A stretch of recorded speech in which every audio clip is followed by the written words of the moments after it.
deadly attack in a Jerusalem synagogue, worshippers returned for prayer. The bill is not passed. The U.S. Senate rejects the Keystone Pipeline, but just by one vote. And Buffalo gets an entire winter's worth of snow in just 24 hours. Hi, and welcome to Humber News. I'm Marlon Gomez, coming to you from our newsroom here at Humber College, North Campus. Israeli worshippers have returned to the site of yesterday's savage attack in West Jerusalem, and they say it won't keep them from their daily prayers. We're staying here, we're not moving anywhere, we're going to have to move on with our life.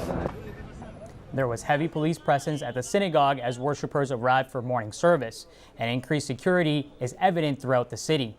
This comes in the wake of yesterday's deadly attack by two Palestinians who killed 4 rabbis and an Israeli police officer during morning prayers. The incident is the latest bloodshed and deepening tensions in the city. The violence is in response to the dispute over one of Jerusalem's most holy and sacred sites. A car bomb explosion has left 5 people dead in the capital of Iraqi Kurdistan. This is the first big suicide attack in more than a year. The assailant detonated himself as he tried to enter the governor's compound in the city of Arbil. The autonomous region is relatively insulated from the violence in the rest of the country. No one has claimed responsibility for today's attack. Officials in Bangladesh have discovered 600 victims of trafficking on a boat near the Myanmar-Bangladesh border. According to the Bangladesh Coast Guard, the traffickers were transporting the people out of the country. 14 crew members were detained on suspected human trafficking. Victims are often sold as slaves killed if their relatives don't pay for their release. Ukraine's prime minister is ruling out negotiating with pro-Russian separatists to end the 6-month conflict. Arseniy Yatsenyuk said Ukraine will not hold direct negotiations with mercenaries. This comes after the Russian foreign minister called on Kiev to open talks with rebels. Yatsenyuk says any format for negotiation has to be acceptable for Ukraine and the rest of the world. The highly controversial Keystone XL pipeline has failed to pass the U.S. Senate. The proposal to build the pipeline lost just by one vote. The bill would have allowed TransCanada to fast-track approval for the project. The proposed pipeline would transport bitumen from Alberta's oil sands to the U.S. refineries. Republicans plan to reintroduce the bill in January after the party gains full control of the Senate.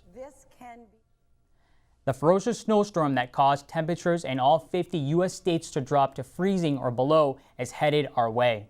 Buffalo and upstate New York have already been pounded with snow and are struggling to function today. Reports say nearly 2 meters of snow fell in parts of Buffalo between last night and this morning. The storm left people stranded in their cars for hours. Some were forced to abandon their cars, while others have tried to shovel paths along city roads. Buffalo residents say the city is paralyzed. The city's at a standstill. There's no cars on the street. Only emergency personnel are able to make it to and from, and they're having a tough time at that point. They're being escorted by fire trucks with heavy weights. The storm has been blamed for as many as 7 deaths across 3 states. Meanwhile, here at home, people north of the GTA are already feeling the pain, but about 15 centimeters fell yesterday on Barrie, and they're bracing for more. Here in Toronto, we'll probably get around 5 centimeters. A long-delayed disciplinary hearing is set to begin today for a senior police officer charged in relation to the mass arrest during the G20 summit 4 years ago in Toronto. Superintendent David Mark Fenton is facing 5 charges of unlawful arrest and discreditable conduct, which arose from 2 kettling incidents that occurred over the G20 weekend. The first incident took place after a group of vandals smashed store windows and overturned police cruisers. The second took place when police kept scores of people standing for hours during a severe thunderstorm. Fenton has pleaded not guilty. There were more than 1,000 people detained over the summit weekend. Most were released without charges. Toronto Mayor-elect John Tory says the ride-sharing program Humber isn't going anywhere. This comes after the city's licensing department launched a court injunction to prevent the service from operating within city limits. Tory says the department needs to get within the times and injunctions are not the way to deal with the service. Humber operates in 200 cities and 45 countries. Tourists at Sydney's Bondi Beach got an unexpected surprise when a great white was found just offshore. The dead shark was caught in nets put in place to protect the public from shark attacks. It was found during a routine patrol. I think people need to swim at their own risk and need to understand that. Around 50 people were in the water when the shark was found. It'll be examined for research.